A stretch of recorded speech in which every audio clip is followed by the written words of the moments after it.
Hi, Dr. Moody, and welcome to my presentation over our ePortfolio for AEP 879, the Practicum course. I'm going to share a little bit about my ePortfolio. I'll share the highlights that I think are important and kind of share why I feel like they're important and what I've learned and gained throughout creating our ePortfolio. So I'll begin by sharing the candidate information. Within the candidate information, you'll find my artifact folder, my timeline video, a goals video, my leadership philosophy, the plan of study, and then my resume. I do want to share within my artifact folder, you'll find that I added my artifacts for the district, elementary, and secondary piece of the portfolio. I added those into those folders. I began this whole journey in education in 2016. After graduating K-State, after graduating K-State, I moved out to Las Vegas where I started my teaching journey.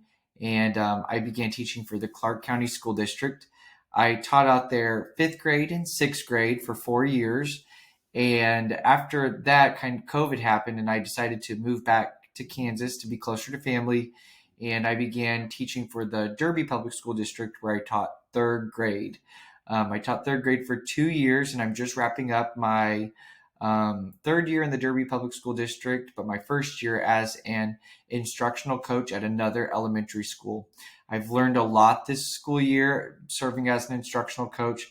I've seen a lot more of the behind the scene things that happen at a school, and I know that this experience definitely is going to serve me well when I choose to take that leap into building leadership. I know now that, I'm excited to share that I know what I will be doing in the upcoming school year. After serving as an instructional coach, I felt like I have just really missed being in the classroom. And I feel like I may have cut that experience of being a classroom teacher short, maybe a little. So I am excited to share that I will be teaching 6th grade math. So going back into the classroom, and I will be teaching in the Shawnee Mission School District in Kansas City for this upcoming school year. So I'm really excited just to get back in the classroom and be a really great teacher. So I know all of what I've learned from my experiences as an instructional coach, all that I've learned throughout these courses, I can really use what I know to help my students just become successful and amazing people. So that is my educational journey. Some goals that I want to just share on is, I know in this I talked about not only just my personal goals, but also career goals. I do see myself within the next 5 years taking that next step into administration. I just think right now, after finishing this course, taking on that role of being an instructional coach, I need to maybe take a step back and just focus on me for a little bit and enjoy being a teacher, find my love for education again. Not saying I don't have it. I just am a little burnt out. So I'm excited to get back and just do what I love and working with kids. My leadership philosophy was a great opportunity to take my beliefs of educational leadership and put them in a paper. One thing that I know that I really value and I want to prioritize as a building principle is relationships. A lot of the research that we have been given or that I have done talks about how relationships play such a significant role in student learning outcomes. So I want to make sure that all stakeholders within the school building feel that they are valuable members of that community, and that I care about their input, and that I seek their input, and that I want them to feel a part of that community. So making sure that relationships are a priority and that they are the number one priority within a school building. So making sure that that is something that, that's my part of my philosophy as a leader. My plan of study, I began these courses in 2021, the summer of 2021, and I will be wrapping up in the spring of 2023. So almost 2 full years of taking these courses, even though it feels like yesterday. On my resume, I highlighted my professional experiences as an instructional coach, a 3rd grade teacher, a 6th grade double accelerated math teacher, a 5th grade teacher, and then I also highlighted some of my current leadership responsibilities. These I did use a lot of throughout the ePortfolio activities, such as being a building leadership team member, KISA, the district leadership team committee. Also, both strategy committees for climate, culture, and equity and academic achievement for early childhood through 12th grade. Also serving on the Superintendent's Advisory Council, being an LEA for IEP and 504 meetings, and also our building's ASQ coordinator.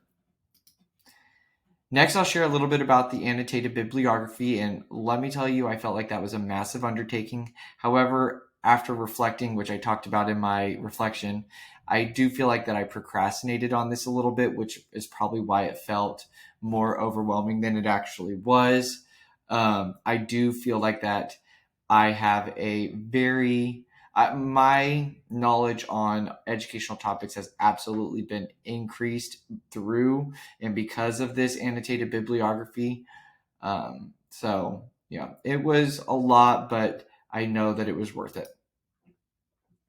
Next, this is my activity log spreadsheet. I won't talk about that much, but this is the 22 activities that I completed. On my activity component tracker, you'll see where I marked off the activities I did. None of them are on the same activity. And then I'll go through just a few of the artifacts or the district level activity artifact slideshow. In here, you'll see some of the activities I did at the district level, such as being on the strategic planning sessions, being the building test coordinator for state assessments. At the district level, I received state assessment training to then go and share with the staff. Being on the strategy committees, also the KISA committee, just activities I did at the district level.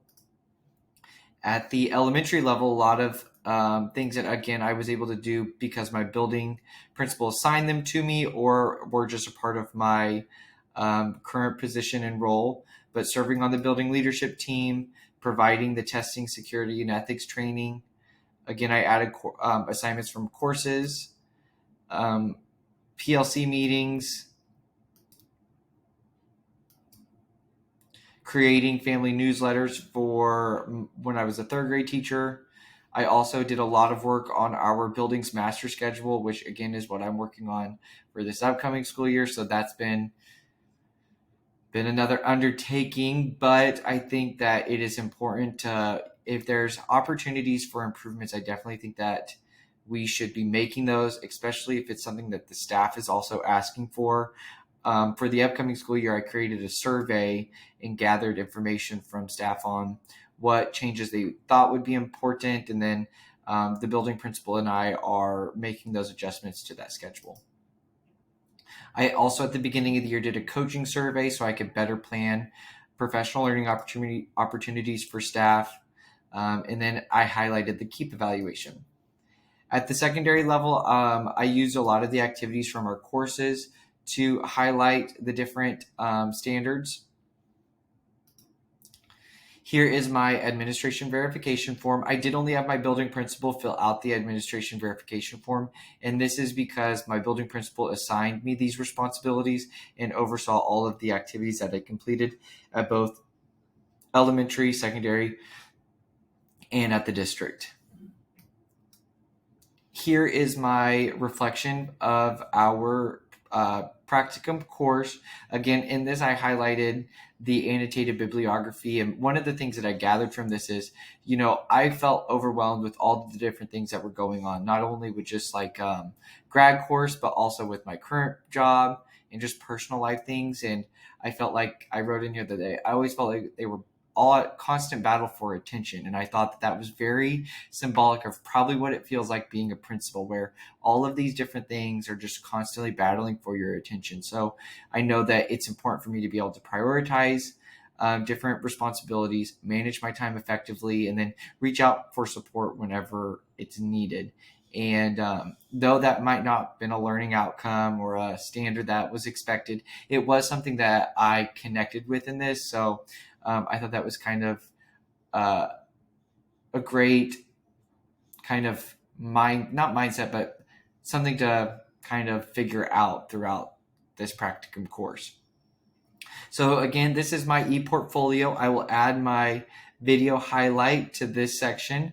But again, I thank you for teaching me all that I have learned throughout this course and throughout all of the courses, really. I know that I do feel confident in my abilities to serve and lead. And a lot of that is because of what I've learned throughout these courses. I've gained a lot of information. I also just know that I made it through this. I feel like that was a huge undertaking, and it taught me a lot about myself and what I'm capable of doing. So overall, I just really appreciate you sharing what you've shared, and thank you for a great course.